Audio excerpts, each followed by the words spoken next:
I want to welcome to the program an old friend, someone we've had on here previously who you've all enjoyed. She's out with a new book. It's actually coming out next month, but you need to get a heads up on it. Carol Roth, how are you? I'm good, Josh. I'm going to take a little bone of contention. I am not an old friend. I am a longtime friend. I happen to be very young and bright and exuberant. So we are longtime friends. And I have to tell you, I have to shout out my dentist, Dr. Michelle, because Dr. Michelle is a huge fan of Ruthless podcast. I love that. She came in last time I was on. She's like, "Oh my God, I heard you." So we're going to shout out Dr. Michelle. Dr. Michelle, thanks for listening. Keep those teeth doing what you're doing. You're doing a great job. I think Carol and the viewing audience will be very appreciative of your good work. You're out with a new book. You Will Own Nothing. Tell us about this. Super uplifting title, isn't it, Josh? Yeah. It was like, another happy title from Carol Roth. So I think most of your audience has heard the World Economic Forum's 8 predictions for 2030. Their number one prediction was you'll own nothing and you'll be happy. And when I first heard about this on social media, as happens so often when you're on Twitter or wherever else, you're like, oh, they probably didn't get that right. That's probably not what was meant. It was taken out of context because World Economic Forum, like that's filled with the business elite and the political elite and, the top decision makers around the world. Like there's no way that they're predicting the end of private property, by 2030, which is, now 7 years away. So I did very little research to find out that, yes, that was exactly what they had talked about. And as somebody who has been in the media advocating for wealth creation opportunities for every American and frankly, every person around the world, I know that wealth comes from ownership, right? You own assets that hopefully at least retain their value, but if you're lucky, appreciate in value. And that's how people create wealth. So the idea that you have people who are associated with the world's elites kind of, standing at odds with this wealth creation opportunity seemed really strange to me. And as I was trying to connect a bunch of dots on things that were happening from sort of the shifting global financial order to what's been happening with the Fed and their money printer to what's going on with big tech, and you're trying to basically rent your life back to you as a subscription or a service, to corporations competing with individuals to buy homes, to the consolidation of land and water rights, education, younger people not being able to buy homes, like all these things. It just all kept coming back to the saying, you will own nothing, you will own nothing. So it's really meant to empower people to know what's happening in all these different silos. But the important thing at the end is that, I want you to own everything. So obviously, we get to a plan of action to fight back, but you can't really do that until you understand, what's happening in all these disparate pieces. Well, it's important background for those of you who don't know Carol. She's as a self-described recovering investment banker, an entrepreneur in her own right. And we've known her in recent years as a pundit and everything else. But she's got a background of these things, and she knows what she's talking about when she views some of the things that are coming out of all of these various places that have a eerily similar prediction. And this is a daunting conclusion you've come to. Yeah, it's really crazy because a lot of the people who are talking about things like you will own nothing and a new world order are very conspiratorial and, frankly, nutty. So there are a lot of nutty people talking about these things, and so they sound nutty.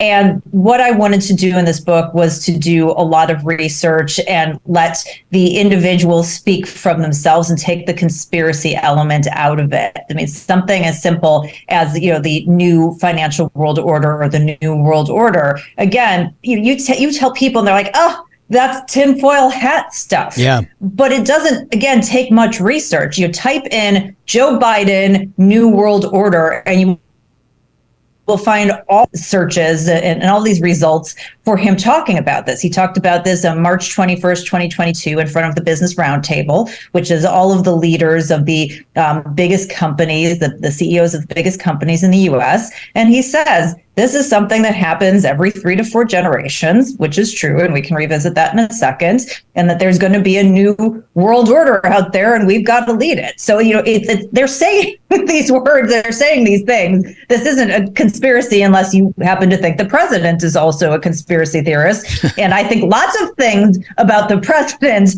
but that really isn't one of them. I think he happens to be in the know. Well, at least his team happens to be in the know about. He's pretty good between. He's pretty good between 10 and 2. That's those are the hours. He can read their findings.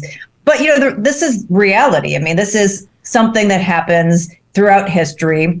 We have been incredibly fortunate. We have, through the last 80 years, lived through incredible prosperity. We have been the center of the global financial universe. So we can't imagine a scenario where we're not in that position. But before us, it was the British. And I'm pretty sure at that point in time, they probably felt the same. And before the British, it was the Dutch. And so this is something that happens on a fairly regular historical basis. And we can just see that, some of the same issues, that the insane debt loads that we're having and some of the behaviors of the government as well as other players in the world really are starting to rhyme with history. So it's not like we're just kind of picking this up out of nowhere. We have these real benchmarks that are going on from a historical standpoint. And, our cycle is getting long in the tooth. So if you're somebody who is well connected and you know this to be true, you could just sit around and go, yeah, I hope this all works out, in our favor. Or you could proactively try to, shape it and control it and do whatever you can to make sure you and your buddies come out on top. And so I really think, that is what is at the root of this. And it's funny, if you go back to the World Economic Forum's predictions, everyone got so up in arms about number 1 that they didn't even see what number 2 was. Number 2 was that the U.S. will no longer be the world's, sole superpower. It's something like that. And so they're saying these things, but we're just so focused on everything else, we're missing a lot of those cues. So, but if you think about it, I mean, look, this is big stuff, right? I mean, we have, as you said, as Americans, enjoyed a superpower for most everybody who's listening to this program. We have listened to leaders since Reagan, basically, preside over what is quite obviously been the world's superpower, both economically and militarily, for 40 years. And now here we are. What are the things that have led to this moment that you think have provided the opportunity for some sort of a dramatic change where America is not driving this any longer? Yeah, I mean, as it was back in Rome, the calls coming from inside of the house. I mean, this is a scenario where America is basically killing itself, that its quote unquote leaders, the central bank and the government leaders, are the ones who are going to be the ones that make the country implode and lose our standing. It's not like it's, there's this great bastion of free ideas and individual rights that's up and coming, waiting to take our place. It's because we're literally, and when I say we, those elite central planners have done things that have created this scenario. Obviously, when we started in this kind of pole position, it really started with Bretton Woods. We had a gold-backed currency. Then we came off of the gold standard, went to sort of a fiat currency scenario. The Fed starts playing a larger role. And when you are the world's reserve currency, there's something called the Triffin dilemma. It's from economist Robert Triffin. He was a noted economist back in the day. And he's basically like, look, here's the trade-off, that if you're the world's reserve currency, you have to sometimes make decisions. Do you, manage the the reserve currency, the dollar, for the benefit of the stability of the global economy or for the benefit of the stability of the domestic economy. Fascinating. Amazingly, over the last 15 years, the Fed has managed to do neither. So they haven't kept it stable for the international economy, and certainly not here at home either. And so that's really been, one of the big issues, and we've seen that accelerate over the last 15 years. We've had this incredible interference in the market, zero interest rate policy or near zero for the better part of a decade and a half, $9 trillion put on the balance sheet of the Fed, printed out of nowhere. These things have real consequences. And the consequences, one is it's enabled the U.S. government to continue to run these insane deficits and to load up on their debt loads. If you think about what is a sort of max debt load from a public debt to GDP standpoint, a lot of the economists, even like the IMF, it's like somewhere around 80% you can kind of top out at. And we're at 125% right now. So we're very debt heavy. And as you can tell, there's no plans of like austerity to try to get that back into the realm of reality. It's like, no, let's spend more. Let's continue to just run up these huge deficits. So we've had that. We've seen this tremendous transfer of wealth from Main Street to Wall Street. So when you get into some of the specific areas that I go into in You'll Own Nothing, and you learn things about why is it so hard for the average person to buy a house?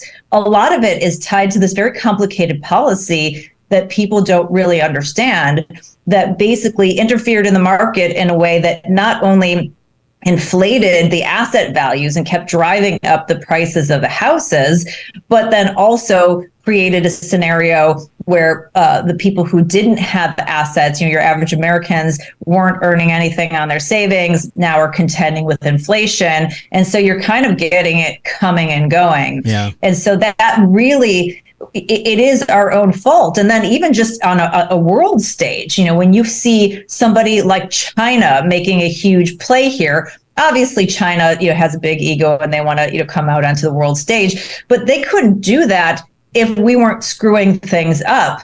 I mean, when we are not holding that dollar stable versus, let's say, a barrel of oil, and the oil prices go up, and we're not willing to do the things that Paul Volcker did back under Reagan to get that back into balance, that is an economic and a security issue for countries like China. I mean, China is the largest net importer of oil. They're an importer of food. When these commodities are priced in dollars around the world, and the prices, the dollar, kind of goes through the roof, and all of a sudden it takes more of them to buy these commodities, that is a national economic and national security issue for your country. So of course you're not going to give the U.S. this privileged position if they're not willing to take it seriously. So these are the kinds of backdrop issues that I unpack and unfold and go into. So it's so that domestic. People can really understand that. It's domestic policy driven, as we all imagine, right? I mean, what we're dealing with is a basically murder-suicide of the United States by our own government. I think that is the largest piece. There's certainly so I kind of identify three areas, like kind of three sets of bad actors who are kind of fighting what I call World War F, which is a global world war where you are effed. And basically it is, as I talked about, the Fed and the government together and their policies. And that really is a huge slice of it. But then you have what I call the bad actors. And some of these are national, the World Economic Forum, the United Nations, but also big business and the like. And then the third tranche of that is big tech, which is sort of another animal unto itself. Although these three kind of groups tend to coordinate together, but you do have these sort of intergovernmental organizations, which we happen to finance, which should just, piss the hell out of everybody, here. I mean, you should be super pissed off that your money is going to this level of insanity. But again, they see the weakness. They see that things are changing. And that's when you get things like ESG put out into the world. Now they just had a conference last week at the time that we're taping this, which was like, let's have a sustainable financial impact, and let's, kind of change around the financing because, these emerging market countries are in debt, but also climate change. Like, none of it makes any sense, but you can just see that like the stakes are shifting and everybody's trying to take advantage. Let me ask you about that ESG piece, because I agree. Look, I think all of this infrastructure has been created under the nose of the American people without a lot of discussion about it. And clearly there has been a total reallocation of resources in all of these big banks and hedge funds and everything else as it relates to what ESG standards are ultimately going to dictate, none of which are in the interest of the investors, in my opinion. Yeah. But now you've seen this become an issue on the conservative right. You've seen candidates like Ron DeSantis talk about this a lot. Actually, Tim Scott's talked about this a lot.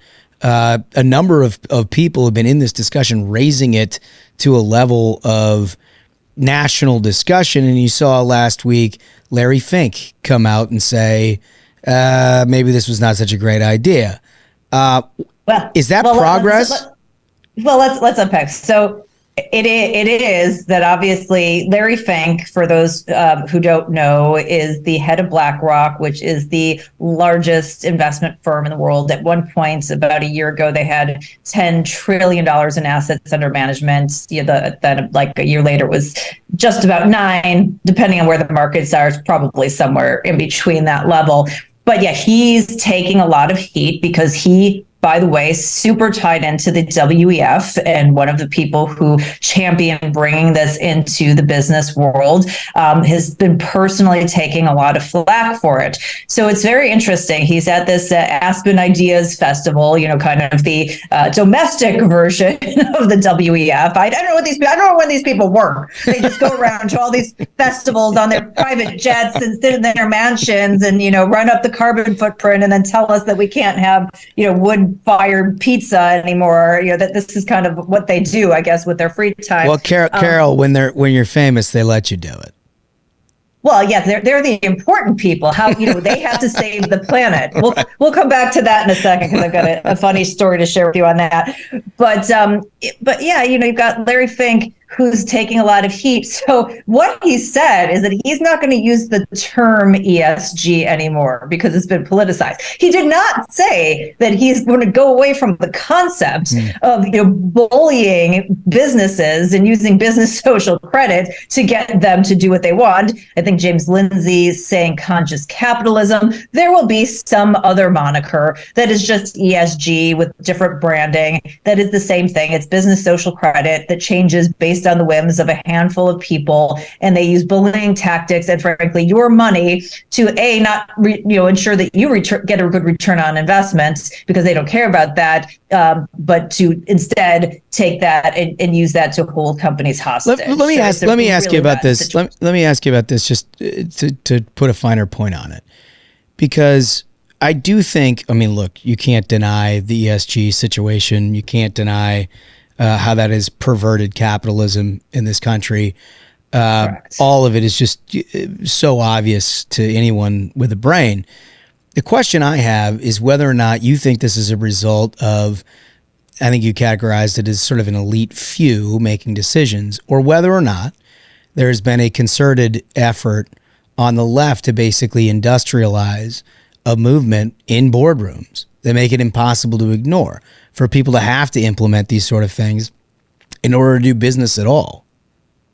So I would offer up that those are the same things. Okay. That basically the structure that I lay out in my book, and I got some of it from Peter Thiel from a talk that I saw him do with Alex Epstein around fossil futures, and then I sort of adapted it into my own language. But basically, the idea is that you get these people who maybe have a good idea, and listen, we all want to be good stewards of the planet, right? Like it sounds like a good thing, and generally we want to do that, and we want to have diverse perspectives and good outcomes and good governance. But these are all things that the free market can sort out instead of having like a handful of people dictate it.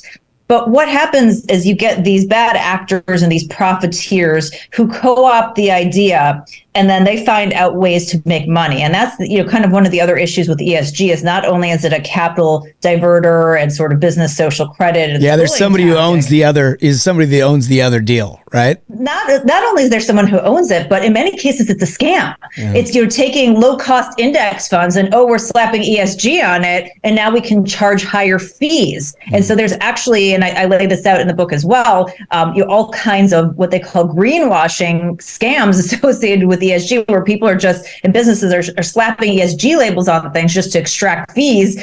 Actually, the head of BlackRock Sustainable Investing, that their former CIO, Tariq Fancy, left because he's like a pro-environment guy, but he's like, I don't see this doing anything other than benefiting Wall Street. So there's kind of both pieces of that. But back to our little model here is that, so you have these kind of these ideas, then you have the profiteers, and then you have the useful idiots who basically come in and maybe they're getting some kind of social credit bump. They get put an emoji in their profile or put a sign on their lawn. They're part of the right thing. You're part of the wrong thing, and we're cool. I don't have any idea what I'm talking about, but I'm part of this team and you're bad. So I'm just gonna, go to the mat on it. So you get those people who entrench it without having any idea. I cannot tell you how many discussions I've had with CEOs and people with ESG in their titles,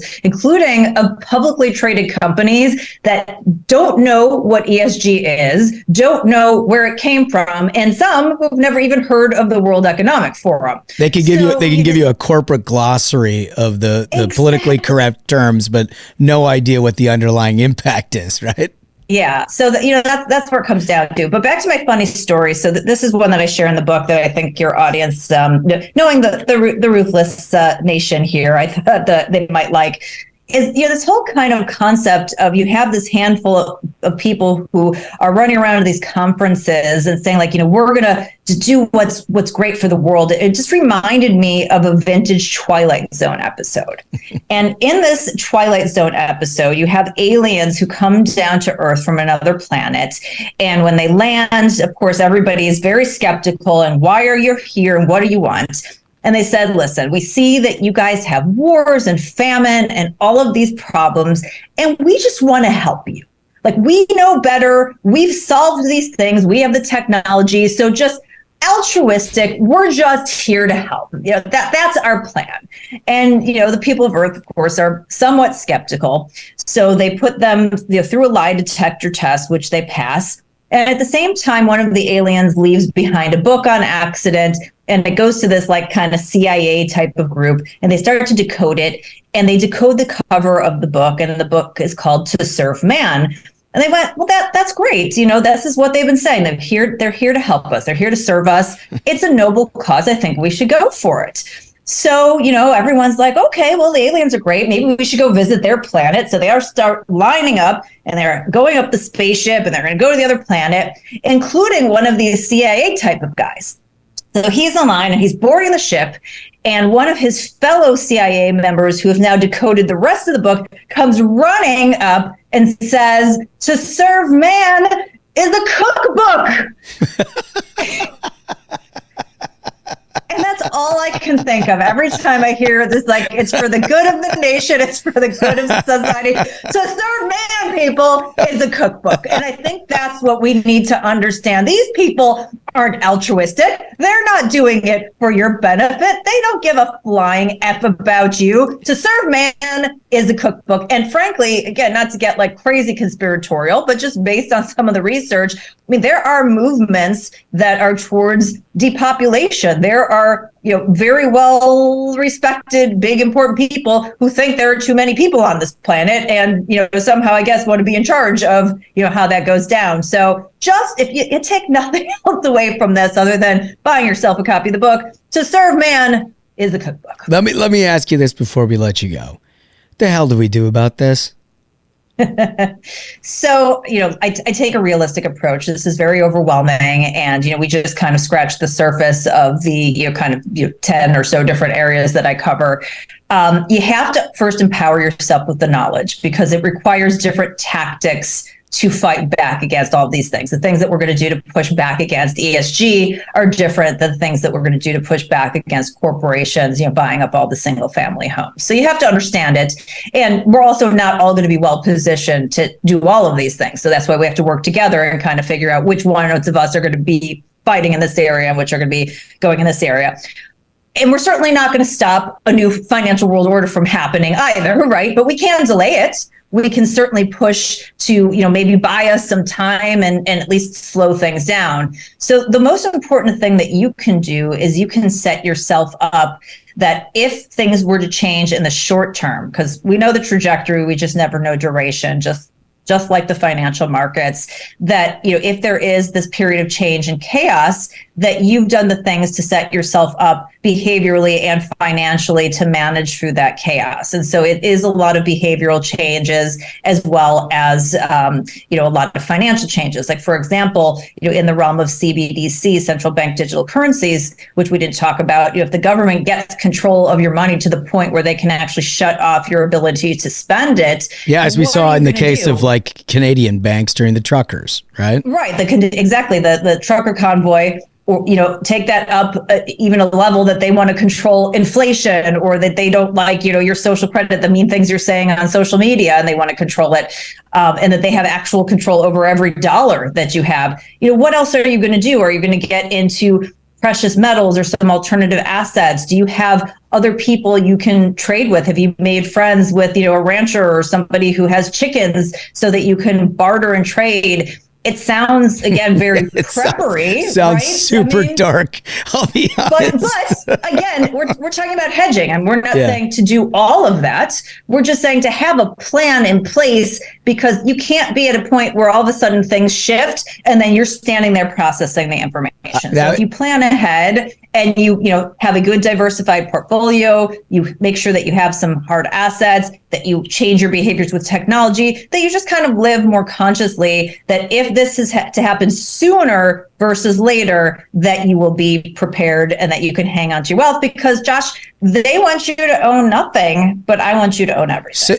So do you think, just for example, that having a podcast where you talk shit about all those people, and then having somebody who writes a book that talks shit about all those people probably puts you in a higher danger level? I kind of opened the book with social credit and, the things that they've tried to do, against Joe Rogan and Dave Chappelle and whatnot. And so maybe you're safe, but I'm probably not. Some people are insular, and you have those connections and you're important enough to your people where they're like, we're going to protect you. And there's like people they just want to throw under the bus. So I'm probably going under the bus. Well, you are a welcome part of the family here, Carol Roth.